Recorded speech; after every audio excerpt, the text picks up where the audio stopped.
Hey friends, happy Saturday. Welcome into an all-new episode of the Pack-A-Day Podcast. I'm your host, Andy Herman. You can follow me on Twitter at Andy Herman NFL. You can find the podcast at Pack-A-Day Podcast. Appreciate you guys being here today. If this is your first time, thanks so much for joining us. You can find us here on the Pack-A-Day Podcast 365 days a year.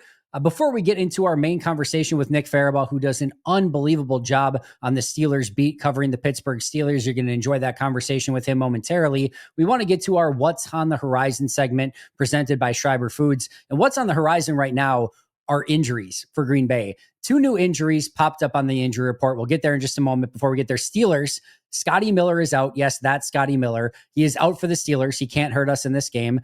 Shout out to Jacob Morley for tweeting that out. Questionable are Zach Frazier, Malik Harrison, and Will Howard. Will Howard and Malik Harrison both practiced in full.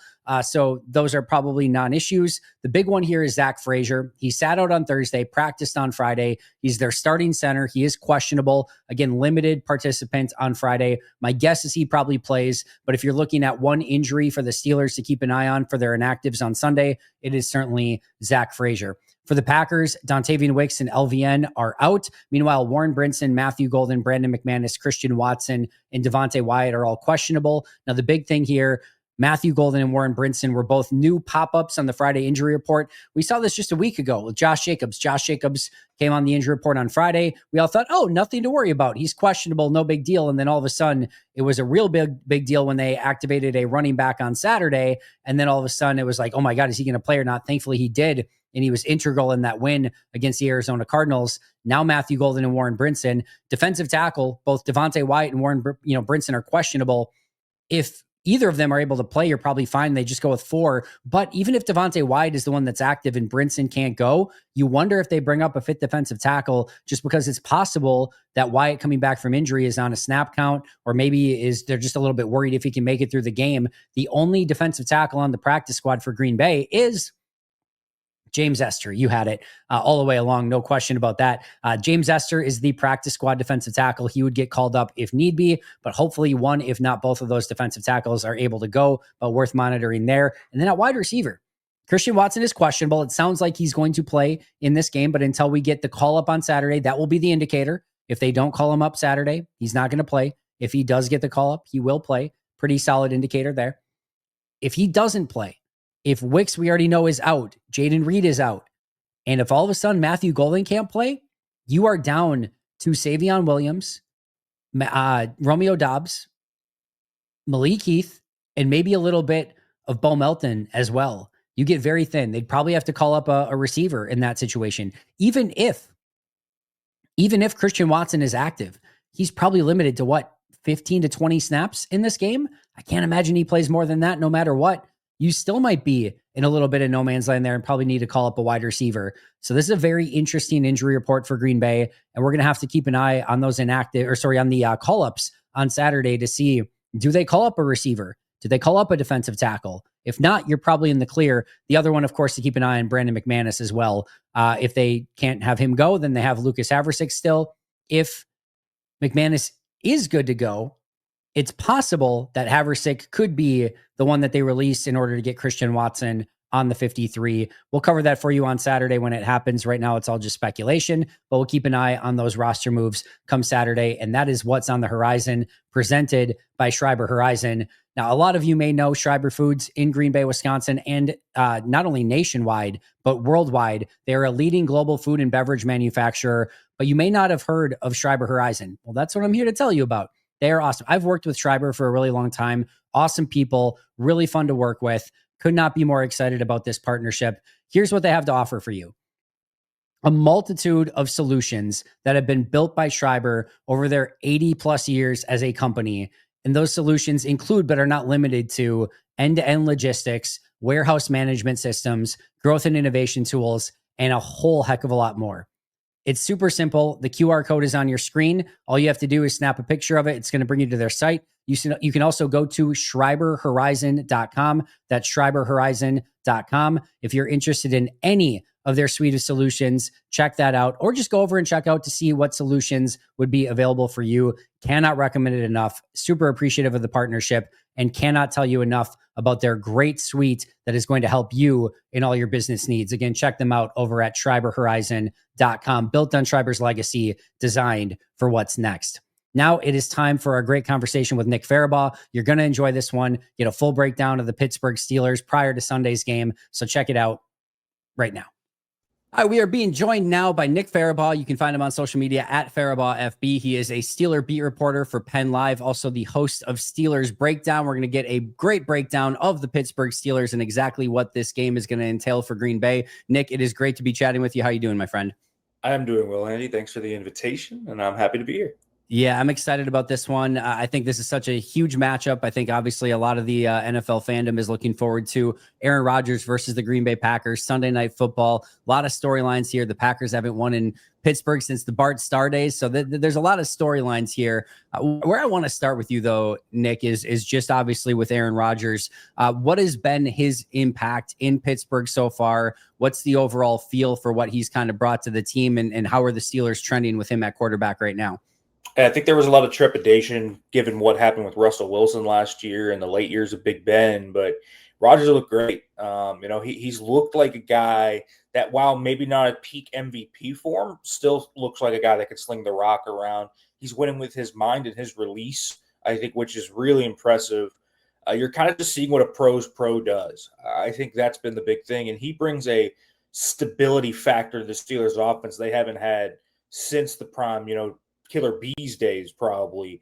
And I think that has really allowed the Steelers to kind of feel comfortable really opening up their playbook a little bit, doing some different things. They're mixing the Rodgers with the Arthur Smith stuff. It's been kind of fun, but really the behind the scenes stuff has been even more impressive. I just think having a veteran like Rodgers who is willing to take a really young offensive line with guys like Frazier, McCormick, Jones, and Fautanu under his wing, take young pass catchers under his wing like Darnell Washington, guys like Jalen Warren. I just think you've really seen it kind of grow. He's had a cultural impact. I think this team really likes what Aaron Rodgers has brought to the table.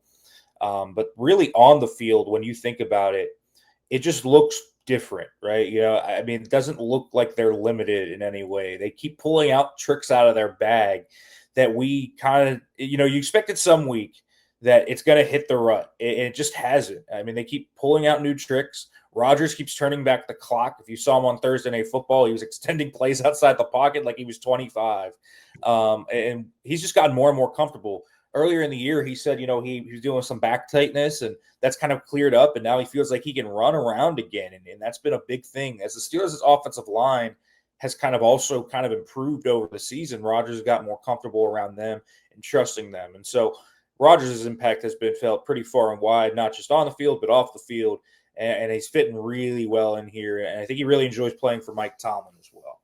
Yeah, he's done a great job avoiding defenders. Now, avoiding his own offensive linemen, that's been another issue altogether. So he's got to definitely you just kind of keep eyes in the back of your head. You never know who's coming for you. But no, it's been awesome to see him play. And I think for Packers fans, seeing him in that Thursday Night Football game, the play where he extended to Freiermuth, there were shades of that play against the Chicago Bears when he came back from injury and threw the ball to Randall Cobb over the middle, and then Cobb takes it the rest of the way for the touchdown. And then, of course, the Hail Mary. I think everyone in Packers land, we knew exactly what play was coming, the little rollout to the left and buying time, and we knew he was going to launch it, 60 plus yards, through the air. We knew that thing was getting to the end zone, and then it's just a question of, was there a Jeff Janis or a Richard Rodgers or a Randall Cobb to catch one of those Hail Marys? In this case, for you guys, unfortunately, it wasn't. But yeah, he looks like Aaron Rodgers, and for you guys, that's a huge development. What's the feel in Pittsburgh for where this team can go this season? Is it still hey, we got a legend at quarterback and let's just see what this thing brings? It's been interesting to see the Steelers are on top of the AFC North. The Ravens are at 1-5, yet some people are still picking the Ravens to win the AFC North at this standpoint. Like, where does Steelers fandom lie on what the rest of the season can potentially bring? I think Steelers fans are jaded, and I don't blame them. We've seen the same thing happen the last half decade. The Steelers either inch their way to the playoffs, barely miss it, and then they get blown out in the wild card round. And I just think even with Rodgers playing this well, the defense has played really poorly, to be quite honest with you, on most of these games, even games where it felt like they were in control. You see Carson Wentz go for 350 on them in Dublin. And it's like, is this going to be a classic Rodgers team where it's like he plays well, but guess what? The defense says something else about it. And it's been kind of, I think that. And so there's a lot of trepidation about it. The Steelers have certainly, I think, won some games by some luck means early on in the year. They battled with the Jets, for example. So I just think there's a lot of trepidation about how real this team is. And we're going to find out because their schedule gets a lot tougher down the stretch here. But I don't think there's like this. There is a kind of trepidation, skepticism, but also there's this expectation where this has to be the year this playoff drought breaks, because Steelers haven't won a playoff game since 2017. And it still seems kind of crazy when you think about that under Mike Tomlin, because they are such a winning franchise and they're always in the playoffs, but they haven't won one in 8 years. And I think that has been their sole purpose this year. That's why they went and got Rodgers. That's why they traded for Jalen Ramsey. That's why they signed Darius Slay. It's why they did all of these things. And right now, I think in an AFC that appears wide open, it feels like that's a lot easier than you would have thought preseason. But also the Steelers have clearly their own flaws. So it's a 4-2, but it's not a stable 4-2. It's not. I think there's a lot of skepticism even in the Steelers fandom of, is this team for real, or are we just going to see a repeat of last year where they'll probably skate their way to the playoffs? It's such a weak AFC North, but are they really going to win a playoff game? Are they really going to make a run? And I think that's fair given what they've shown so far. You've got two big home games against Green Bay and Indianapolis coming up in back-to-back weeks. You're coming off a little bit of an extended bye after that Thursday night football game on the season. Lose to Seattle and lose to the Cincinnati Bengals last week on that Thursday night football game, which is a really fun game to watch as a nonpartisan fan in that one. That was just Flacco and Rodgers turning back the clock. You beat the Jets, you beat the Patriots, which looks like a much bigger win now after the Patriots have won 4 in a row, beat the Minnesota Vikings, and then beat the Cleveland Browns. How does Steelers fans feel like this 4-2 start to the season has gone so far? Yeah, and I kind of mentioned it. It's this offense has been the surprise of the year, because I think that was the side everyone thought would be the issue, but it hasn't been. Rodgers has been really good. They've had a stable passing game. They've been able to get explosive plays with DK Metcalf and these tight ends.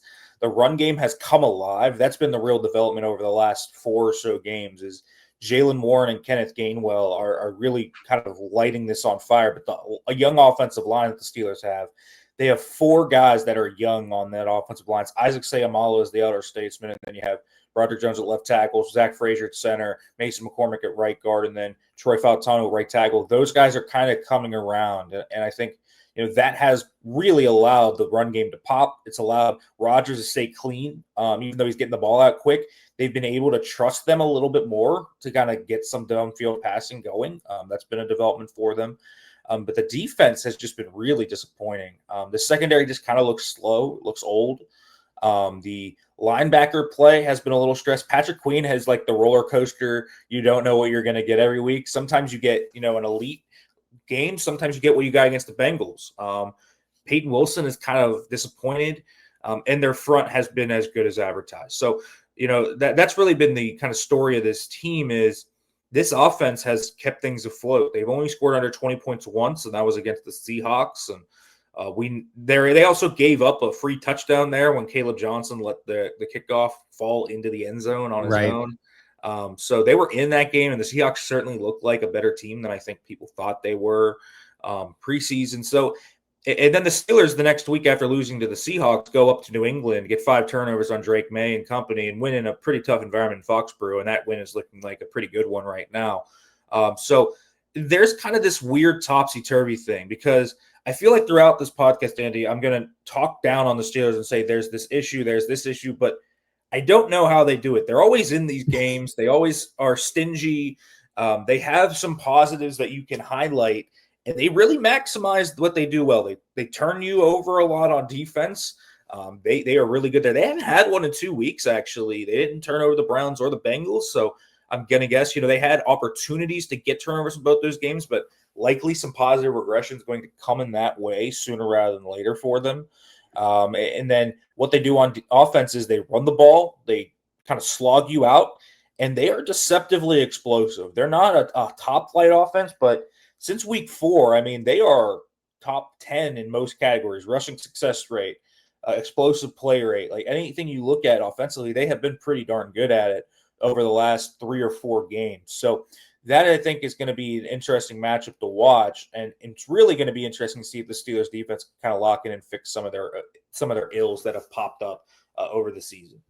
Mike Tomlin is just a casino. You go in and you feel like, yeah, I feel really good going into this, and then you leave and you lose some stuff, and you the Steelers on the season, and yeah, they lose from time to time, but you end up at the season at the end of the year, and you're like, oh yeah, they won more than they lost, like just every single year. And like I said, you as an opposing team, you go into it feeling like, yeah, I feel really confident going into this, and then you leave and you're like, where'd all my money go? Like why did all those points go away? And it just he knows how to just get those very small house advantages as a head coach every single time. And it just amounts to, a lot of times lately, whether it's a 9-8 or a 10-7 or an 11-6 season, and they get in the playoffs, and it just happens every single year. It's really remarkable. And I know that we as Packers fans know that, just getting to the playoffs year in and year out and not winning that Super Bowl, or not winning a playoff game, or losing in the divisional round, or whatever it might be, there's a bit of a half-life that comes with that. You end up with a crushing playoff loss every year, or just coming up a little bit short. It feels like sometimes you're in a no man's land, but it is still really remarkable of what he's able to do every single year and just find ways into winning records every single time. Yeah, it's what he does. I mean, he is a great floor raising coach. I mean, they won 10 games with Justin Fields and Russell Wilson. Obviously, you see how they're doing in New York. Right. They won 9 games with Mitch Trubisky, Mason Rudolph, and Kenny Pickett as their starting rotation. He's wild. I mean, he did it twice with Mitch Trubisky and Kenny Pickett. Like, it's crazy to think about. He did it with Duck Hodges and Mason Rudolph. I mean, it's kind of wild to think that he does that. There's also, I think, the double-edged sword, which sometimes I think he's not as aggressive on third down. On fourth downs, he's, makes some questionable decisions from time to time. And there's some schematic things, I think, that are kind of popping up now too with him and kind of his defensive scheme. But what he does and kind of how he's able to really crisp on the margins and really has kind of invented this turnover culture in Pittsburgh that I think has really been a years-long investment in him, and it has been consistent. The Steelers are consistently in the top of the league in turnovers forced because of what they do day in and day out of practice. So he has found a formula of how to do it, but I think even he has grown tired of winning non-losing seasons. I make the playoffs. He wants a playoff win badly. Yeah. And they want a taste of success, because this is a team that's kind of in transition. They're kind of, even though they're one of the older rosters, they have a lot of young pieces that are trying to kind of learn what it's like to be a Steeler, what it feels like to win. And so I think this year especially is really important for them to start to set that culture with the next generation of Steelers. Well, we talked obviously a lot about Aaron, DK Metcalf, and this offense. Who, in general, who does this offense want to be in Pittsburgh? What do they want to accomplish? And how, in a perfect world, can this Steelers offense beat you? Oh, it is time to get our prize picks in for Sunday Night Football. Packers and Steelers in Pittsburgh. Aaron Rodgers versus the Green Bay Packers. This one's going to be a ton of fun. I am going with 2 pretty simple ones here. Aaron Rodgers, more than 215.5 passing yards. Aaron, Mr. Chip on his shoulder. He's going to want to have a big game in this one. We've seen Green Bay give up some yards to Jacoby Brissett and Joe Flacco. You can bet that Aaron Rodgers is going to want to get his in this one. More than 215.5 passing yards for him. And Josh Jacobs, simple as can be, a touchdown. He is a machine in the red zone. They give him multiple opportunities. Pittsburgh gives up a lot of yards, a lot of points. I expect Josh Jacobs to get a touchdown in this one. So Aaron Rodgers, more than 215.5 passing yards. Josh Jacobs, a touchdown in this game. Of course, you can go over to Sleeper and get a 100% match by utilizing code PACKADAY up to $100. Terms and conditions apply. Check out Sleeper for that. Also, right now on Sleeper, you can have a $20 play without any deposit necessary. Terms and conditions apply for that as well. But that is an awesome opportunity. Go check out Sleeper if you haven't already. They're available in over 25 states nationwide. So what are you waiting for? Get your picks in for Sunday Night Football. Green Bay, Pittsburgh. It's going to be a ton of fun. I'm excited about my picks this week. Yeah, well, they want to run the football.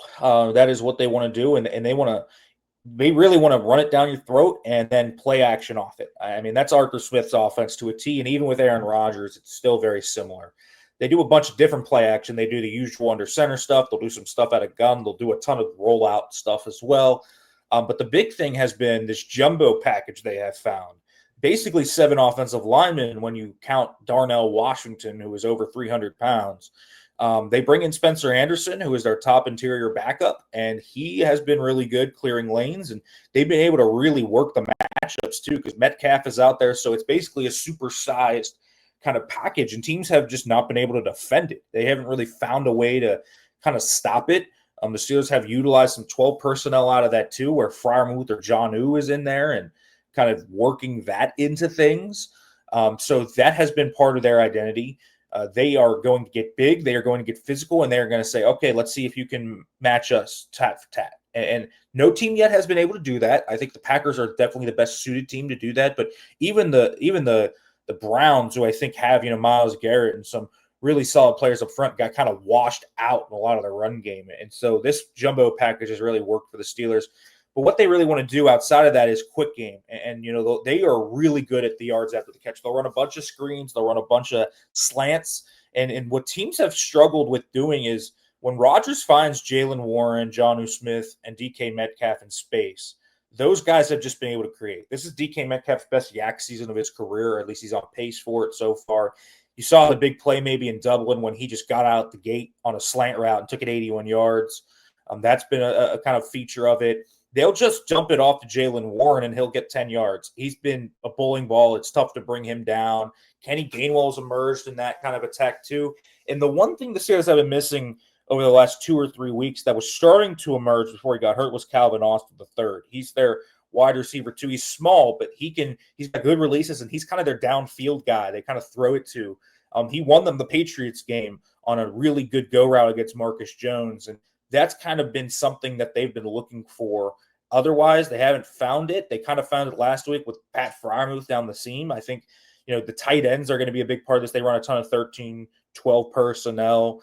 But Calvin Austin III is kind of their field stretching guy. So what they're going to do is quick game you to death. They're going to run the ball. And then when you kind of lull and try and get to single high, they're going to hit you over the top with either a Metcalf bomb down the sideline, or they're going to hit you with Calvin Austin. And so it's kind of an interesting offense, but Rodgers has just been able to set protections. He's been able to kind of win with his mind and find free yards. Like the game in Dublin when he just went toe-to-toe with Brian Flores, and he caught the Vikings multiple times mid-rotation and just got free yards by doing it. That was really fun to watch. And so there's a little bit of Rodgers' mind and release winning in this offense, but they want to run the football, and they're going to try and get explosives off the quick game in the run game whenever you try to kind of then get into single high. I also will say the big development over the past 3 games, no one since week 4 is the most explosive runs in the NFL than the Pittsburgh Steelers. That has been a big thing for them, is they have found the explosive run game. So something to think about when you're facing the Pittsburgh Steelers. Yeah, for the most part, Green Bay's done a good job of stopping explosive plays. That's going to be kind of a fun matchup there. And Green Bay's really done an unbelievable job stopping explosive runs and stopping the run game. But as you mentioned, tight ends have been an issue for Green Bay.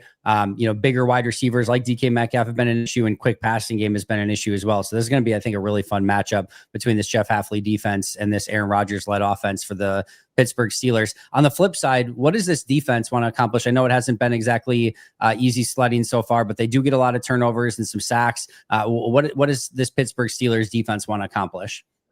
Yeah, I mean, you kind of mentioned it. They want to get after you. The Steelers' blitz rate this year has just, I think, doubled or tripled since last year. They are an aggressive team. They want to get after you. They're doing a bunch of different fronts now that Nick Herbig has kind of emerged as a star from Wisconsin. Yep. Alex Highsmith is healthy now. They've done a lot of 3 outside linebacker stuff. They're still rolling that out. So they've done a bunch of different blitz fronts. Patrick Queen is a very good blitzer from inside linebacker, and they have Deshaun Elliott too from strong safety. Jalen Ramsey's even blitzed off the nickel a good deal. So they have a real cachet of blitzes, and they're going to be aggressive, and they're going to try and get after you. What they have tried to do is play man-to-man behind that. That has not always gone very well. Darius Slay at 34, almost 35, has not looked like he usually has. Father Time catches up to everybody. It feels like it might have caught Darius Slay. Joey Porter Jr. has been hurt most of the year, but he's back. He had one really good game against Jerry Jeudy and the Browns, and then last week, back to his old ways of getting called for penalties. So you never know what Joey Porter Jr. is going to get. I will say I don't know how much Slay is going to play because he didn't play the last 3 drives against the Bengals. They went to Brandon Eccles, who has been really good for them as their corner 4. He played in the absence of Porter, and he's kind of been a revelation. So they might actually make a change there. We'll see. But the kind of identity is they want to get after you. They're going to blitz you both in the run and the pass game. They run a ton of run blitzes to try and get TFLs, put you behind the sticks. And then, when you get to 3rd and 9, 3rd and 8, they feel like their pass rush can then tee off. That's when guys like Herbig and Highsmith and Cam Hayward and TJ Watt, of course, kind of tee off. And so I know the Packers right now have the best not only 3rd down offense, but 3rd and long offense, which I think is going to be an interesting matchup. But the Steelers really feel like they can tee off and win against anybody up front. Derek Harmon, the rookie, has also really emerged as a really good player, not just in run defense, but he's been able to get after the passer. He has 2 sacks already on the year. There's a few of those are half sacks. So basically what the Packers have to do is, I think, still stay on schedule to a degree, because the Steelers are going to try and tee off. And even if it doesn't end up in sacks, what they've been able to do is get their hands up, tip balls, and force those turnovers off pressures on those 3rd and long. So that's going to be something I think the Packers have to be wary of, even though they're so good on 3rd downs. Yeah, it's going to be a really interesting aspect of this. And I just think that the turnover, if the Steelers can turn over Jordan Love in this game, or even just the Packers in general, it's going to be huge. And then, what we kind of talked about too, with Herbig, I've been talking to Packers people all week. It was like, yeah, I know TJ Watt, but be aware of this guy. He's absolutely unbelievable. And as far as Darius Slay goes, even if he is, Packers fans will be very happy if he's not playing much in this game. He's been a Packers killer over his career in both Detroit and in Philadelphia. So if there's less Darius Slay, Packers fans will be very happy with that overall. Nick, if I told you the Steelers won this game, what would be the sort of DNA and formula for Pittsburgh to win this one? Well, I would say, first of all, their secondary isn't as leaky as it was against the Bengals. That's the big thing.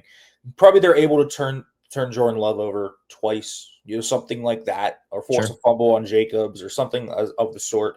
They're able to limit what the Packers can do offensively, and the Packers still might score 21-24, but if they're not able to get out into big leads, I think that's a big thing. If the Steelers can start hot early, and the Steelers have been a really hot starting team, they have points on every single opening drive this season so far, and it's allowed them to play their brand of football because they haven't fallen behind very often.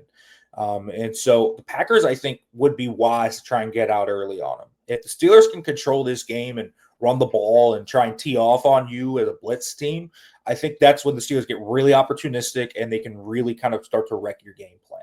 If you can play with them, even evened up, I think that's when you can start to, play the chess match in the secondary. And the Steelers secondary has really struggled. They struggled tackling last week too. If Jordan Love can also lean into the quick game a little more than maybe they have in the past, I think that'll be a big part of this too.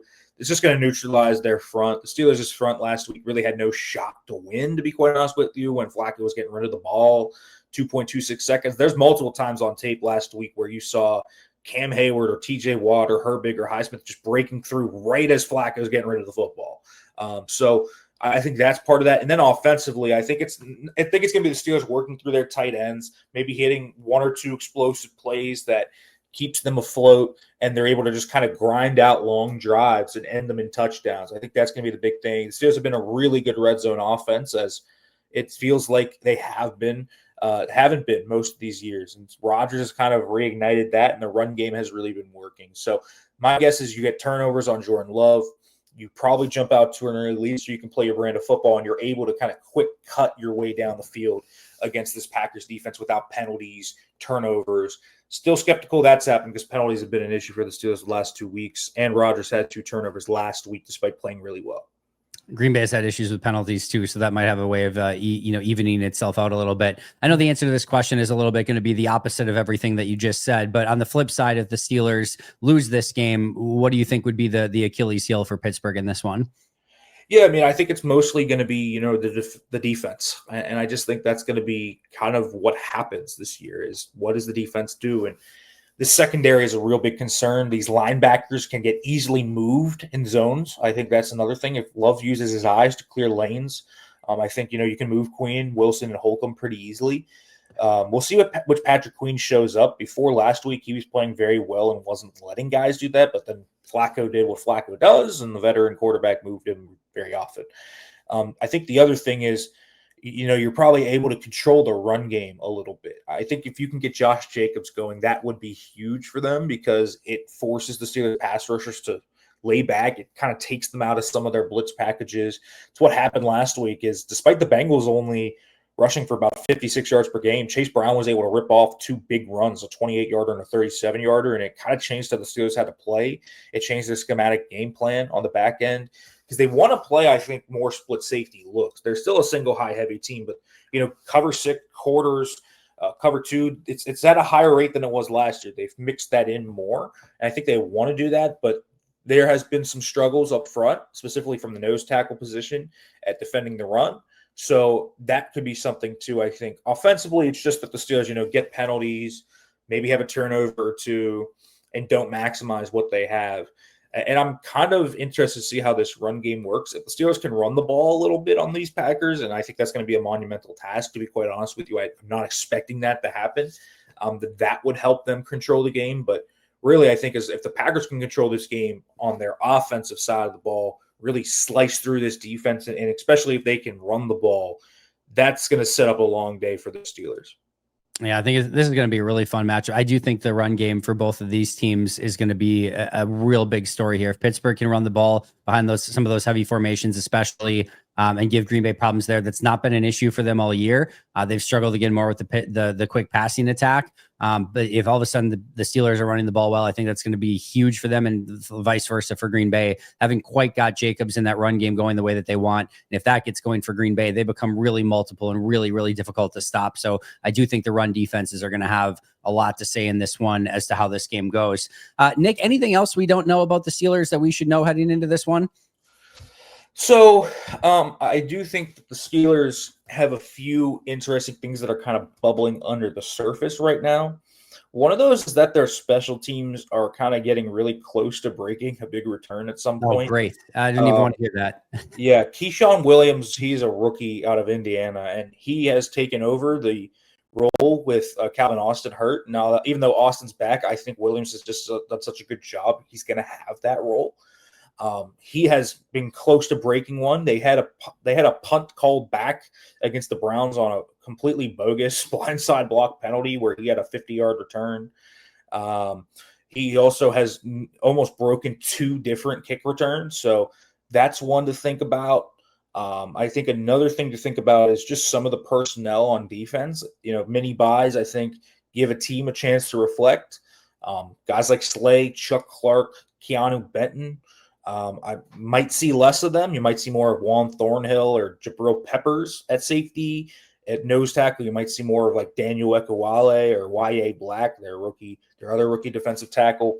And at corner, as I said, I think Brandon Echols is going to be someone to think about there.